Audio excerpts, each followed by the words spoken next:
Hello. Hi everyone, welcome to joining us here on a Wednesday afternoon. This is a career road mapping session all about the Tokyo Lifter Film Festival with a speciality on documentary filmmakers. Do you want to talk about a little bit about how the festival's going already, Claire? Yeah, so as Nat said, we're doing our documentary special because we have got our headliners feature docs live at the moment, running alongside our trendsetter shorts. So we've got those two programmes live until Sunday, 10 p.m. BST. Already so much engagement, which has been amazing. We've got over 100 viewers on our trendsetters. We've got about 40 people watching our feature docs so far. And that's only, 2-3 days in? I know, it's insane, right? That is so good. And every time I hear these figures, I'm just like, yes, people are truly supporting independent film, and it just makes me really happy. Yeah, there's no better time at the moment when we've all got, I feel like, a bit more spare time on our hands at the moment, to be binge watching true indie content. So thank you so much those of you who are supporting those. And if you haven't already supported the films, Claire, do you want to tell everyone how you can get involved and how the voting system works? Absolutely. So all the links will be in the description here for our Vimeo on demand exclusive links to the festivals. You vote for your two favourite films at any point during that week. And then we've got the 3 audience choice selections going through from each programme, along with 2 jury selections, who will all be going through to what we call our second network round. And from there, Nat, our prize is up for grabs. Yes. Exciting. So there are 2 winner slots going to go to Tokyo next year and screen in a more traditional setting with the cinemas, and there are also 2 Season Award nominations up for grabs. And the Season Awards takes place at Pinewood Studios every year, and it is a wonderful extravaganza where we celebrate the best of the best that came through the network that year. So 2 nominations are up for grabs across 15 different categories, and I'm so excited by that. That just makes me really happy to see that the films get awarded with such great prestige. So yeah, they are the prizes that are up for grabs. So screenings in Tokyo next year and 2 Season Award nominations. Fantastic, exciting stuff. Just want to point out our Facebook network members. Special shout out to all of our members who are following us here on YouTube as well, and lots of great discussion going on in that exclusive Facebook group. Keep that going. Yeah. That's great. But now, on to why we're here today. As Nat said, our 4th career road mapping session. So should we get going? Yeah, let's invite them on. Okay, perfect. Here we go. Well, let's say hello to our 2 filmmakers this week. Hi Leo and Paul. Can you hear me okay? Yes. Yes, you can. Okay, cool. Thank you so much for joining us here today. Where are you both coming from? Coming from Rancho Mirage, which is about a 2-hour drive. Well, during Corona times, really only 2 hours, no traffic. Now it's back to 3 hours from Los Angeles. Okay, perfect. And Paul? I currently live in Indianapolis, Indiana. Oh, nice. So you're both from the States. Amazing. Cool. So thank you for joining us. It must be early for you both, but yeah, thank you so much for coming along. Why don't you introduce yourselves and tell us a little bit about the types of films that you're currently making and what inspired you to get into this industry? Go ahead, Paul. Well, when people ask me what kind of films I make, I usually say good ones. Good answer. Yeah. And that is my goal. I've made a number of scripted films as well as documentary films. My primary interest is documentary film work in terms of directing and producing. But I'm also involved in several feature-length film projects, scripted films. And getting back to your question, what exactly is your question? I forget. What inspired you to get into this industry?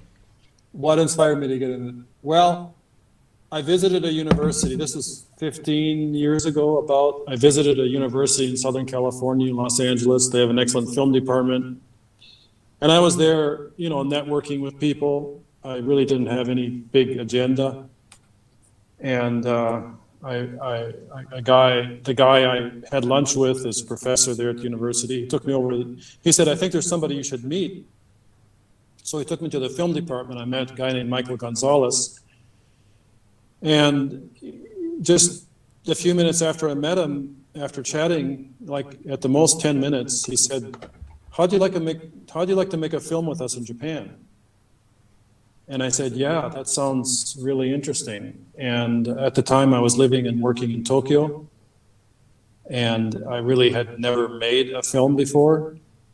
And within about a year, I made my first film with the university. And so that was my first film project. And I made 2 more with the university, 3 altogether. The second film premiered at Venice Film Festival in Italy, was nominated for Best Short Film. So, you know, it turned out to be a fantastic collaboration. So that's what inspired me to get involved in film, was meeting somebody and then finding out that I really love to make films. Well, that's I especially like to attend film festivals. Yay! I was just going to say that, you know, the idea that your catalyst was Tokyo, that could not be more. Finding out that I really love to make films. Has somebody got the YouTube link open in the background? If you do, could you just Oh, turn sorry, it yeah. silent? I got to turn that off. Thank you. Sorry, Paul. I was just saying how perfect that your love of film started in Tokyo, when it is our Tokyo Liftoff Festival running this month. What did you make of Tokyo? What did I say that again? How did you find Tokyo?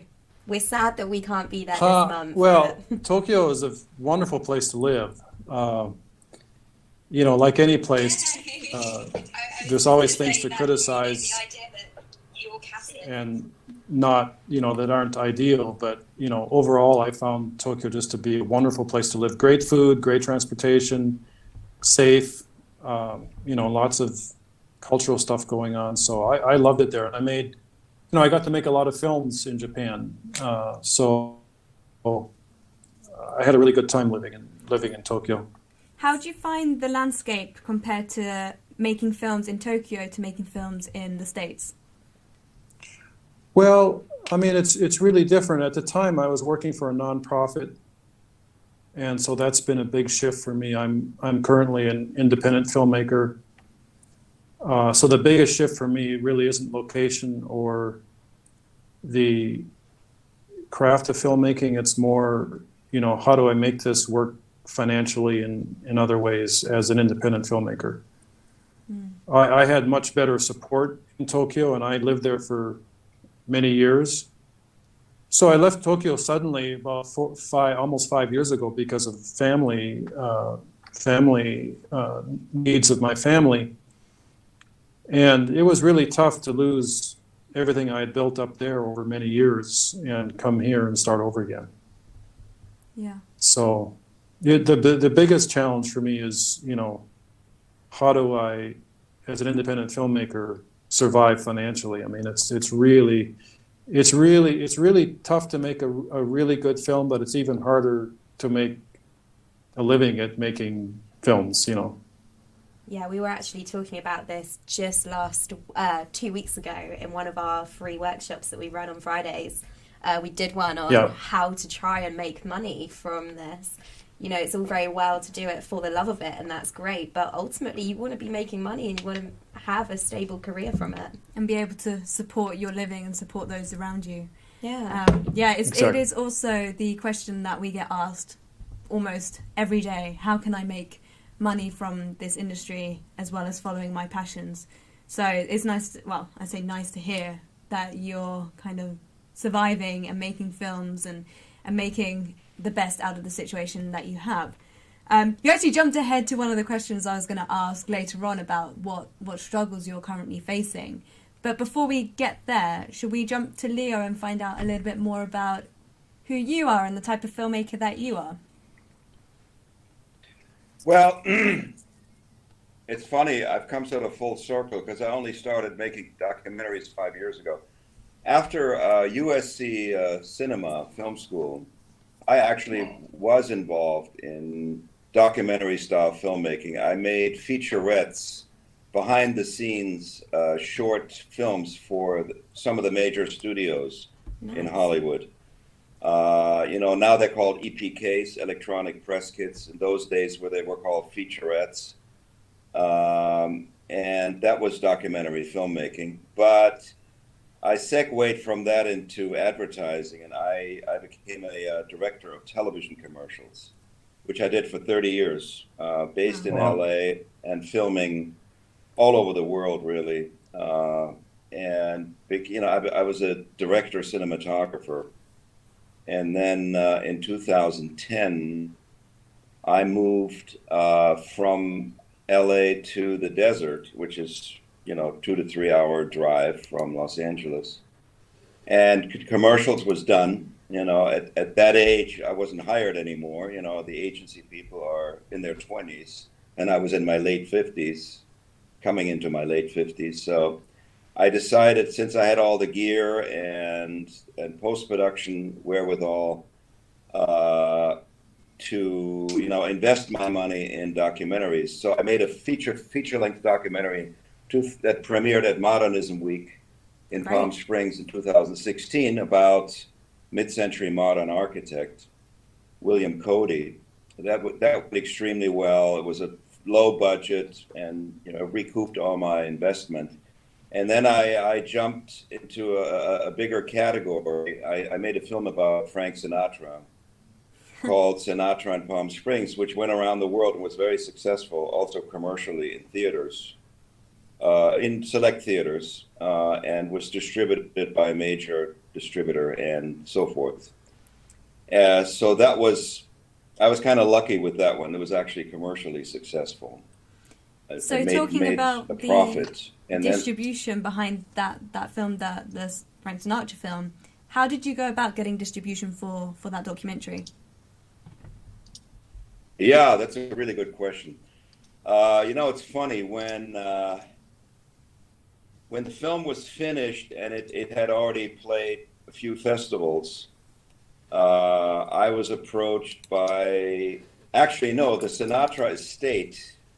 The guy who runs the estate, who I'd never dealt with before, because I didn't want them involved in my film, recommended a distributor in New York who might be interested, and I negotiated with him. But then I reconnected with some of my old USC film school buddies, and one of them, who I'd stayed in touch with for 30 plus years, he told me, I have a good friend, he's a VP at Shout Factory. This would be perfect for him. He's a Sinatra fan. So I showed him the film and he pitched it to their board. It's a very big company, Shout Factory. They distribute tons of independent films. They also do re-releases of classic films. They have their own channel, streaming channel, and so forth. And they took it, and they actually paid me a guarantee, and they took US and Canada distribution rights. Awesome. But I kept cinema and worldwide, and then I hired a sales rep in England for foreign sales. He gave me a lot of BS about the great things he was going to do, and nothing ever happened. And I got another sales rep company. They worked through Cube Media out of London. Yeah. Cube Media sold a few territories, then they went bankrupt. I never got paid a dime. Oh my. Yeah. So now I'm with a great company in the UK called Espresso Media in Brighton. Nice. And do you know them? Well, actually, Brighton has an amazing jazz scene, so it actually makes sense that they're into that sort of films as well. Yeah, so they're handling Sinatra outside of US and Canada now, and they're handling Iconicity worldwide. Now, Iconicity, my third film, I knew this wasn't going to be very commercial, if at all, and I was prepared to lose everything I invested, because that was truly a passion project. I wanted to get away from talking heads, cut to B-roll, and make it as visual as possible. So that was my goal on that film. So it's gotten good response. We've been in 8 festivals so far. And just to jump in, Leo, that's the film that is screening with us this week. Yeah. Yes. just for anyone watching this. Go and watch it. Go and support it. Live this week. Great.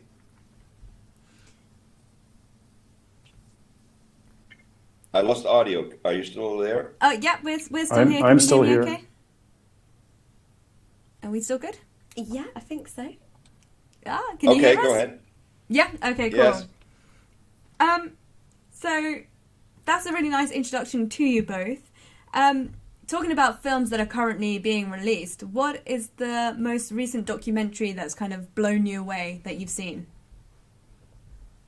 Yeah, good question. Oh, Oh, man. I know, right? Well, I'll give you guys some time to think for a second. One of the documentary series, actually, that I've just finished watching is HBO's Macmillions. And I just... Oh, yes. I like that a lot. Yes. It was great, wasn't it? You know, I think you've got some great characters there, a story again that I think, you know, what you want in a great documentary is where like those layers just keep revealing themselves. I thought that was very interesting and I didn't know much about it. I haven't seen that, so Yes, I should check that out. I remember that scandal, and you know, there's an interesting trend in the industry that a one-off documentary is much harder to sell than a multi-part documentary. Exactly. This is Yeah. a heads up to all the filmmakers out there. In fact, Espresso already told me you may have to cut your film into 2 parts at 46 minutes each to make it an easier sale. Yeah. And are you And willing Leo, to do why, that? Leo, why do you think that is? That it's easier to sell a series? Well, yeah, it's a trend. If you look at Netflix, for example, I think they paved the way in terms of this trend. These multi-part documentaries, they want to hook people. It's part of the binge watching phenomenon. Yeah.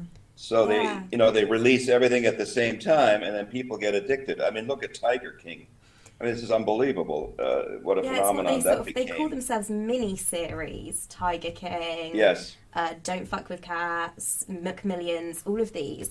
And I think, as you say, Yes. when you've got the rise of the subscription platform, their goal is renewals and retention, retaining their subscribers. So it does make sense that you have this episodic content. And a while back, I was sort of researching different doc ideas for a workshop I did here. And they were all saying, especially something that could potentially have renewal factor, but definitely episodic. Yes. Yeah, there's a new a series on Netflix about Jeffrey Epstein. I've just finished watching that as well. That was a hard watch, but Oh God, I almost had to puke. I had to turn it off. It's so disgusting what this guy was. Anyway, but yeah, it was tough. again, a series. It's a Yeah. series. Yeah. So Yeah. going back to what you mentioned earlier with Espresso, they asked if you're willing to split your documentary in half to make it episodic. Is that something you would do to get it sold?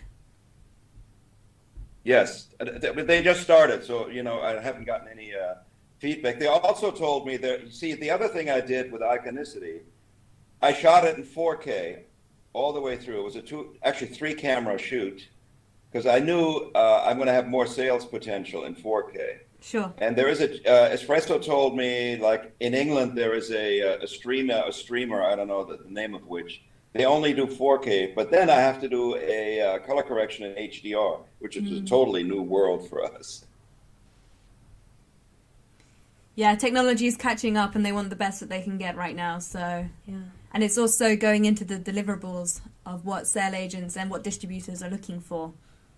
So having 4K Yes, content. I think if you're making a documentary, make sure you're shooting 4K and be ready to deliver HDR. Yeah. Great advice. Thank you for that. What about you, Paul? Have you got any favorite documentaries that you've seen recently? Well, I've watched a lot, but there's a documentary on ZZ Top on Netflix that I watched recently. Really, really liked. I haven't seen that one. I don't remember the No. exact name of it. I think it's called ZZ Top.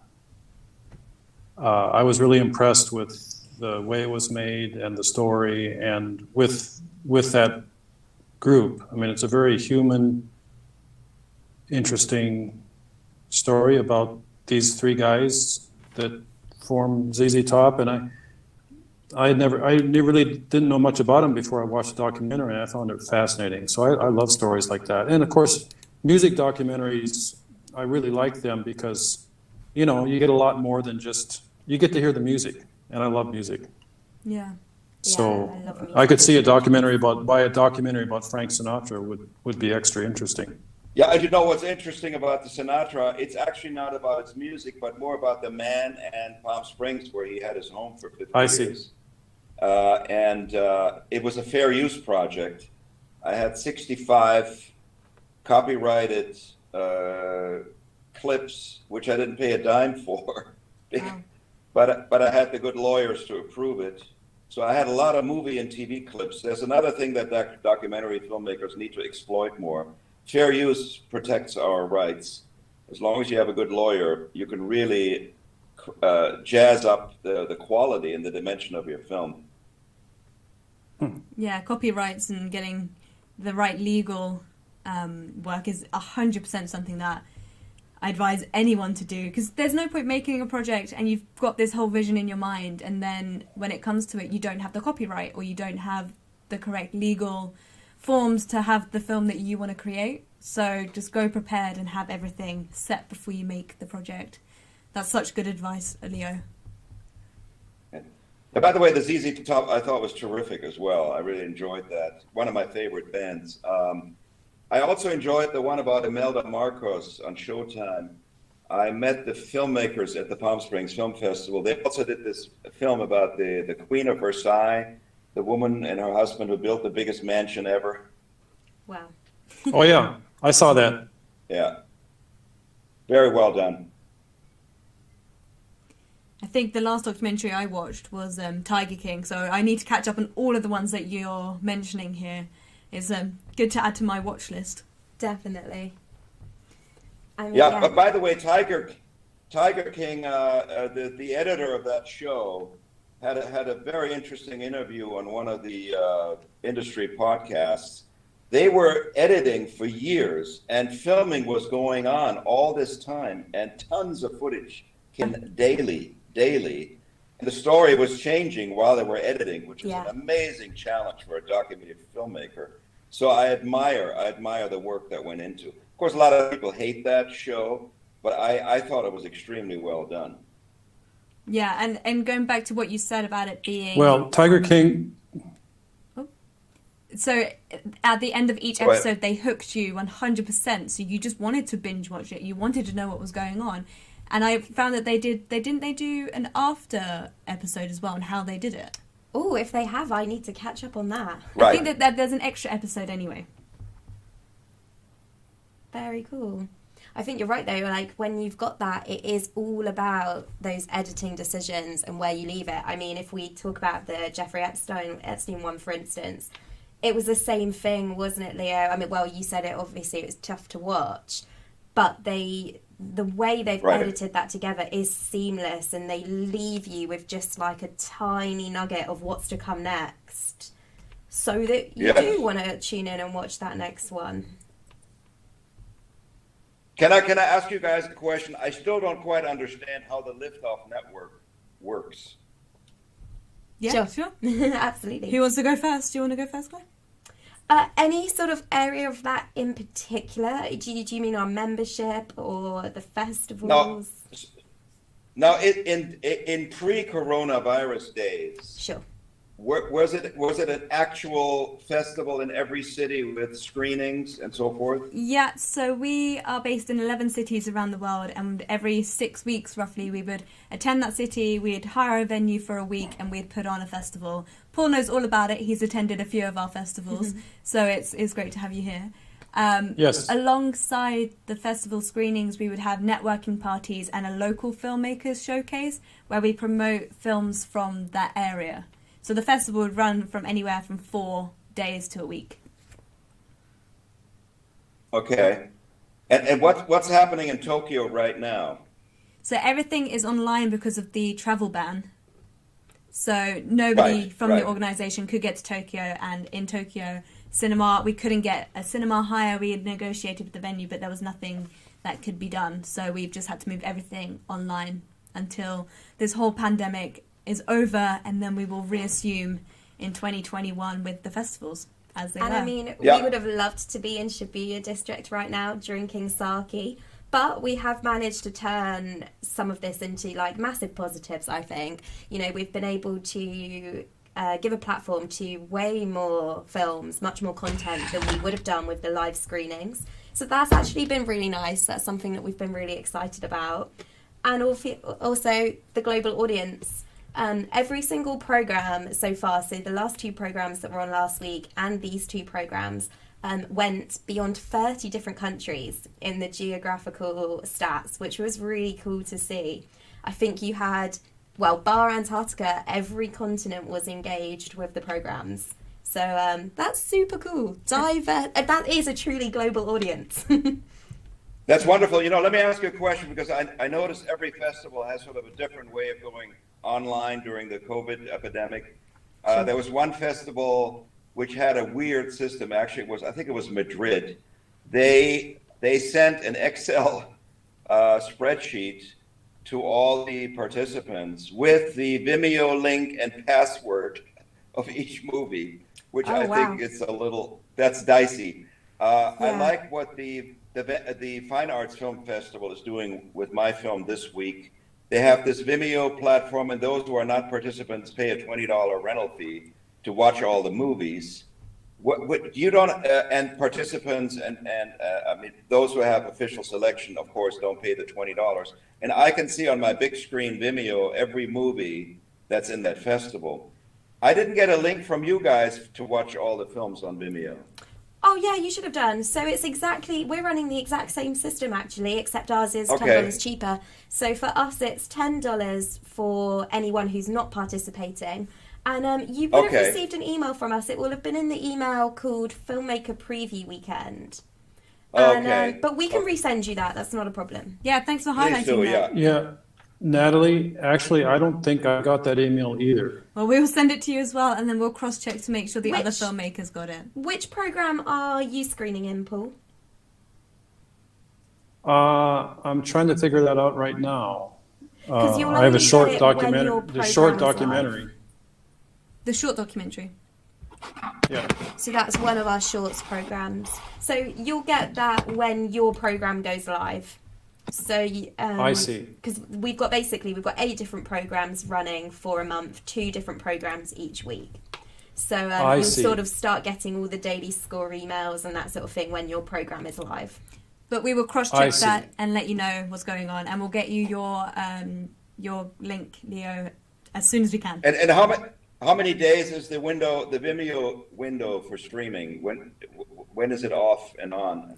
So your program will finish this Sunday, so that's the 14th, at 10 p.m. BST, so British time.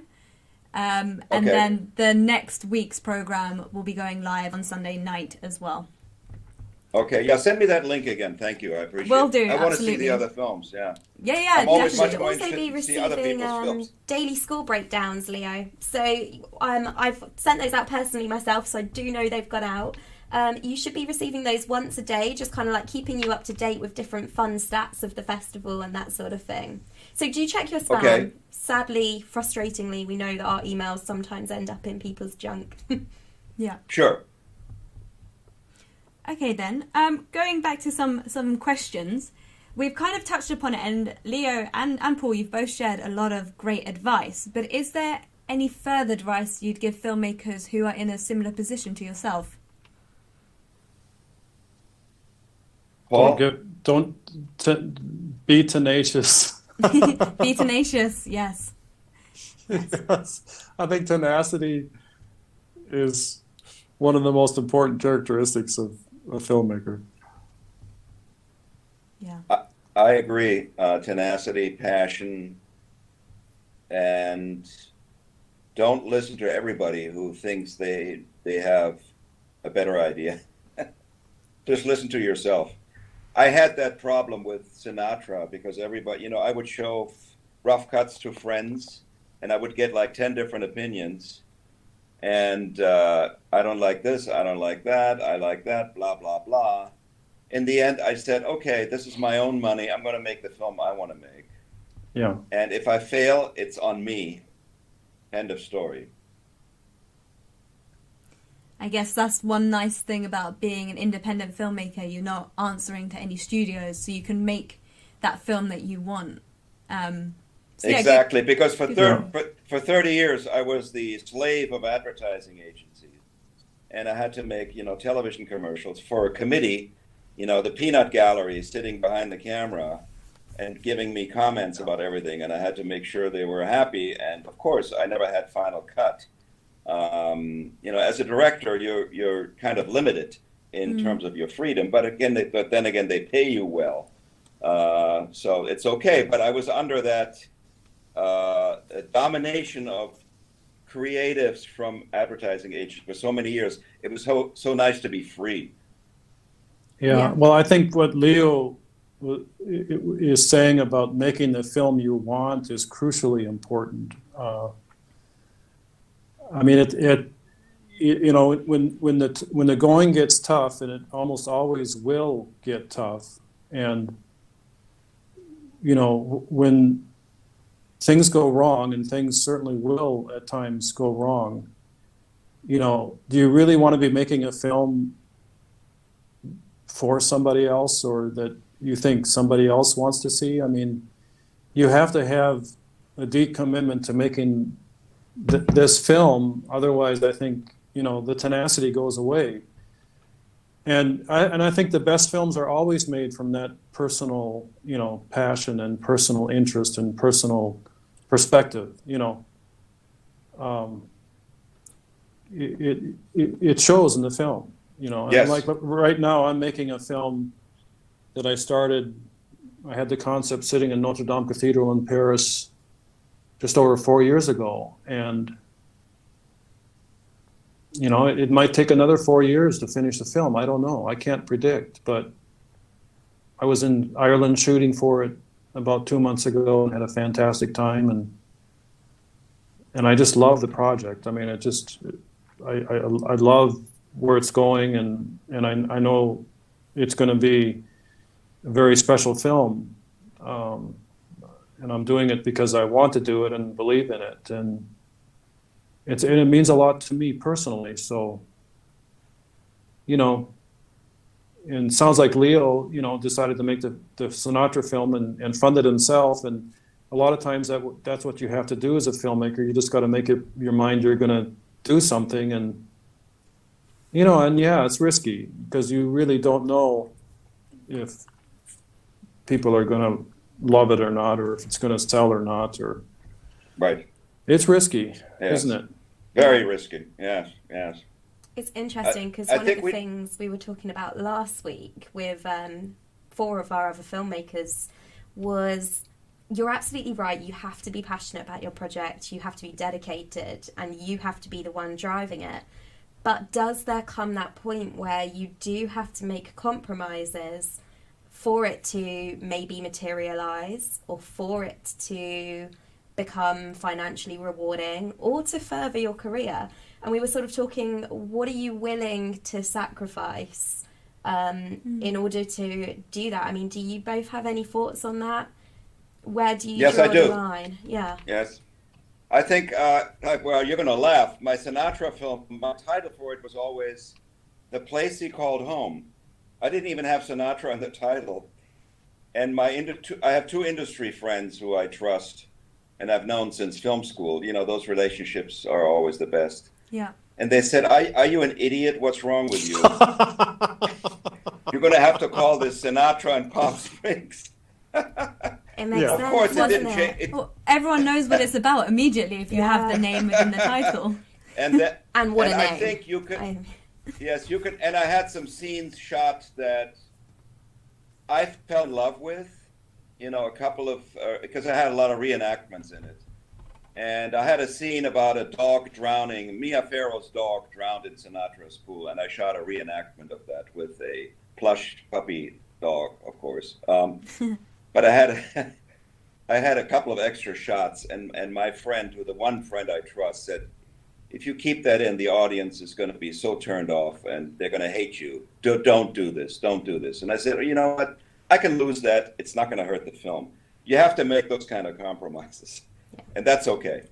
Yeah, but you know, Leo, I wouldn't use the word compromise for that particular kind of thing. I would use the word be smart. Yes, yeah, I agree with you. You know, ruthless, and, ruthless in your editing you know, decisions. When you read stories about great artists, you know, down through history, whether past or present, you know, the best art, you know, there's a certain element of craziness to it, you know, where people say, hell or high water, you know, I'm going to do this.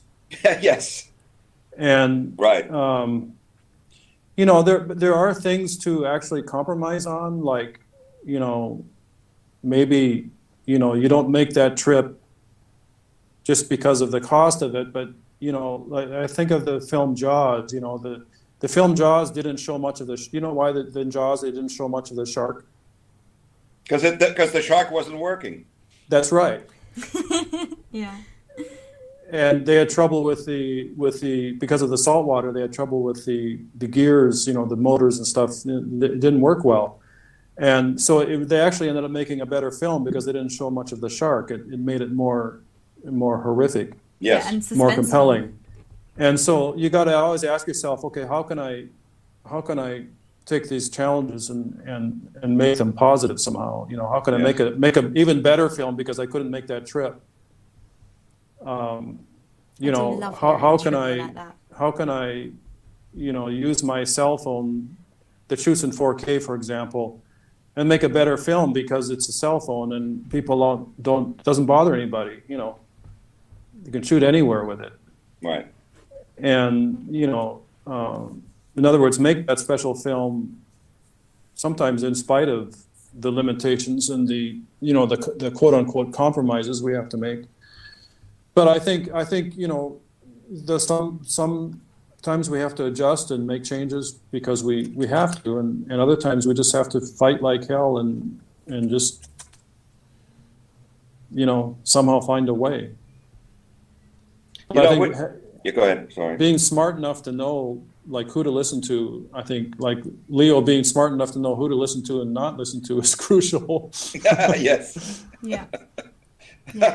By the way, guys, we need to address documentary filmmaking under Corona because I have a very bleak point of view on this because, you know, I've been thinking of restarting or starting a new project, but everybody is afraid. Yeah. You know, filmmaking is a close contact sport, and you know, try to get interviews with strangers under Corona COVID. Very difficult. It's a whole new world. I don't know how we're going to deal with this for the next year at least. Well, I just completed about an hour long, it's an hour and a half actually, a series of interviews. And it happened because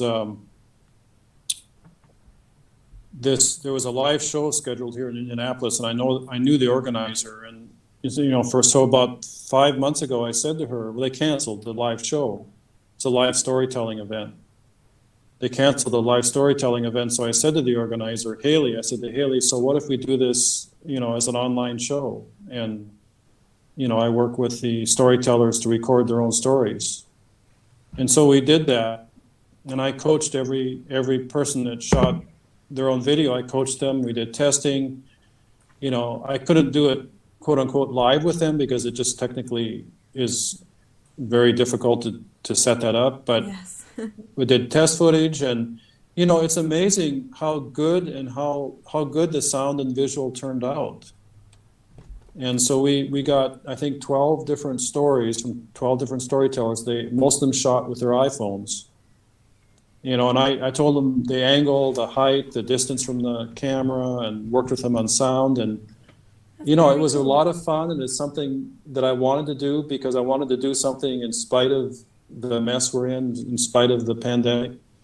And it was very creative and interesting, and it turned out well. So I mean, there are ways to move forward in spite of the virus. Well, for me, it's very, very frustrating because for me, coming from commercials, I want to light my sets, whether maybe or anything else. Yeah. And I always have my gaffer, and I like to really tweak and fine tune Yeah. the shots. Yeah. And that makes, you know, and I can't, you know, Yeah. that's so frustrating because people don't want to have my crew people close to them. Yeah. And then, you know, with wearing masks, and it's a nightmare still. And I had to deal with that too, you know. The Lady Gaga special, I forget what it's called exactly, but the Lady Gaga special that came out about 3 months ago, maybe almost now. Anyway, the Lady Gaga special really helped me see that, hey, if Lady Gaga and, you know, this really big production they did can use the kind of footage that they used, you know, some of it was horizontal, some of it was vertical, some of it was very low quality. I mean, the results I got was better than some of the footage Lady Gaga used in her special. Mm. I realized that if they can do this, I can do it. Yeah. Audience You know, is definitely I don't more have to forgiving have- with documentary. I don't have to have top-notch production values to make this work. Yeah, it's true. So that helped loosen it up for me. It helped me realize that, you know, the standards are different. Yeah. That's exactly what Claire just said. People are a lot more forgiving in documentary filmmaking than they are in a narrative.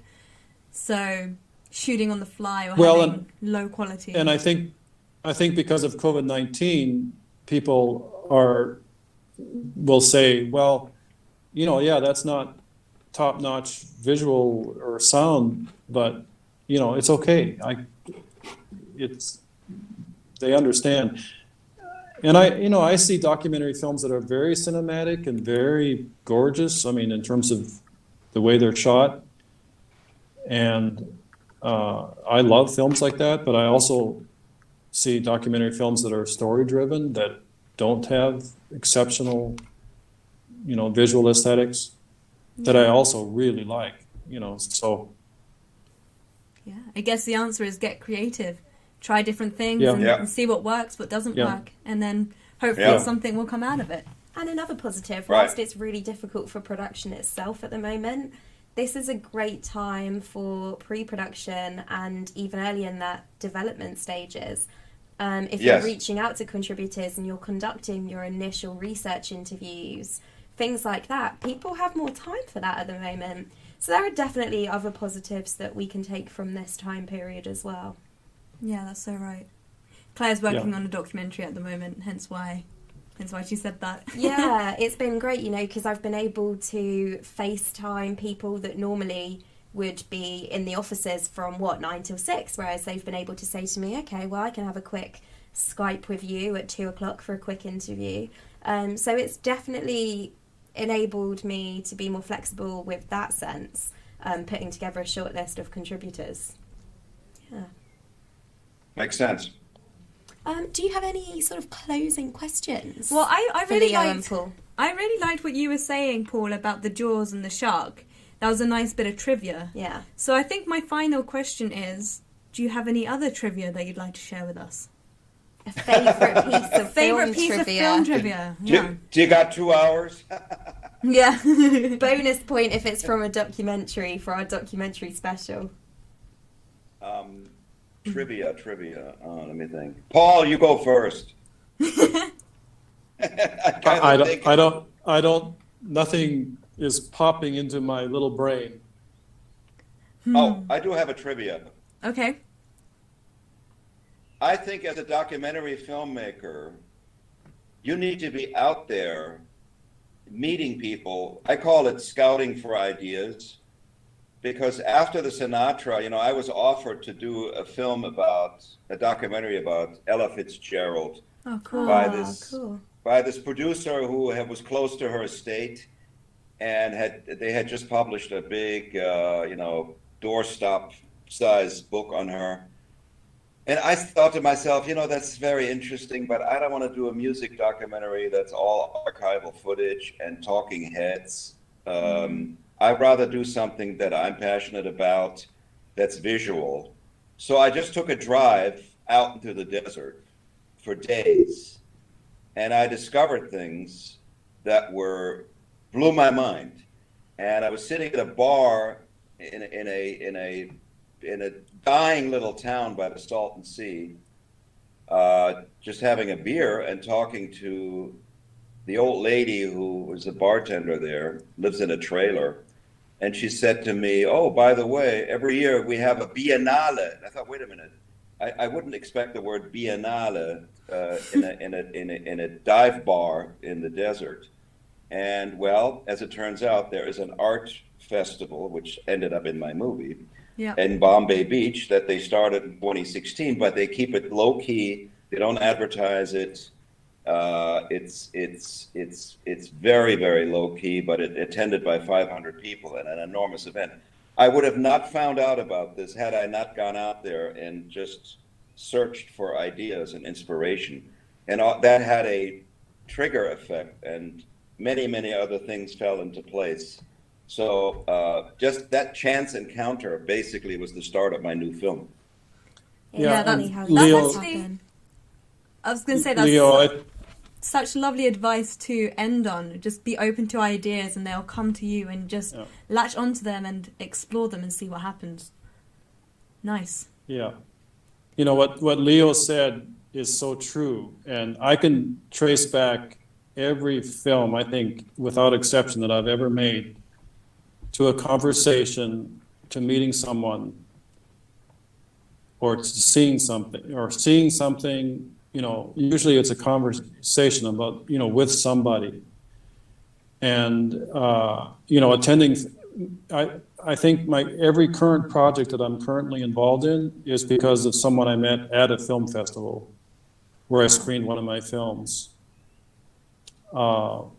So getting out and meeting people and attending film festivals, I attended the London Liftoff Film Festival about, oh man, Was that 3 or 4 5 years ago now? Yeah, Wow. it was a while. I remember. About four years ago. Yeah.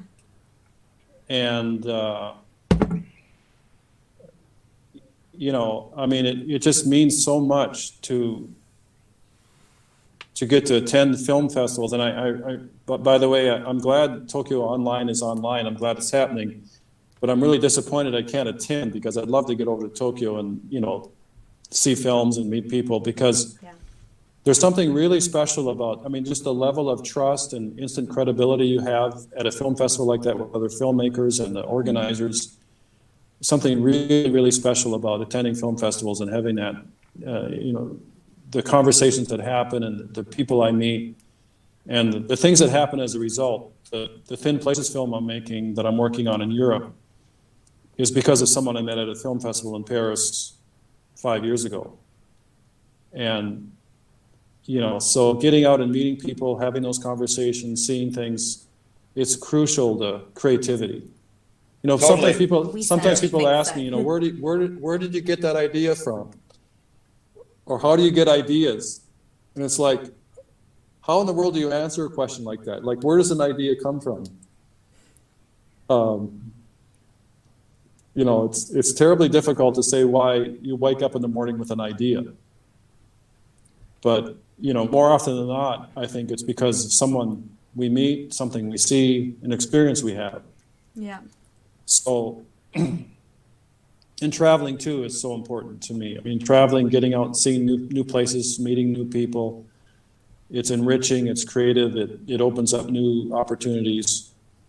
So, yeah, thanks for the opportunity to chat, Natalie. And who else is on this call, by the way? It's Natalie and who? Claire. Claire. Who? Sorry, I Sarah? know you can't see us. No, Claire's with us.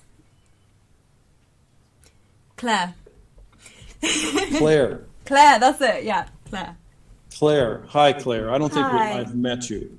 No, I haven't, but actually it's really nice to get to speak to you, because I was in Toronto with Jamie early last year when we screened one of your films.